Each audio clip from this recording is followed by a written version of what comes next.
Hi అండి. Sunday రోజు morning కొంచెం లేట్‌గా లేచాను. కార్తీక మాసం నెల రోజుల్లో ఇవాళ ఒక్కరోజు మిస్ అయిపోయిందండి ఉదయం దీపారాధన. ఇంకా ఎందుకో బాగా తలనొప్పిగా ఉన్నింది. మెలకువ రాలేదు. సరే ఓకే పర్వాలేదు అనుకోని ఇంకా లేచి వెంటనే ముందు పనులు చేసుకొని ఎంత తొందరగా వీలైతే అంత తొందరగా దీపారాధన చేసుకుందామని చెప్పి పనులైతే పూర్తి చేసుకున్నాను. ఈలోపు గుడి నుంచి మా వారు కూడా వచ్చి పాలైతే ఇచ్చారు. ఇంకా పాలు పొయ్యి మీద పెట్టానండి.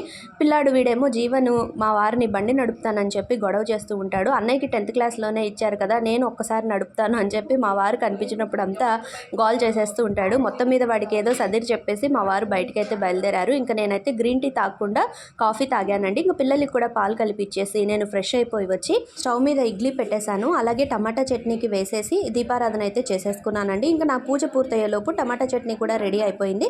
పిల్లలకి పోపన్నము అలాగే ఇడ్లీ విత్ టమాటా చట్నీ అయితే రెడీ చేసి ఇచ్చేసాను. ఈరోజు బాబాయ్ వాళ్ళ ఇంట్లో చిన్న ఫంక్షన్కి అయితే వెళ్తున్నాము. రేపు ఫుల్ వీడియోలో అప్లోడ్ చేస్తాను. లైక్ చేసి సబ్స్క్రైబ్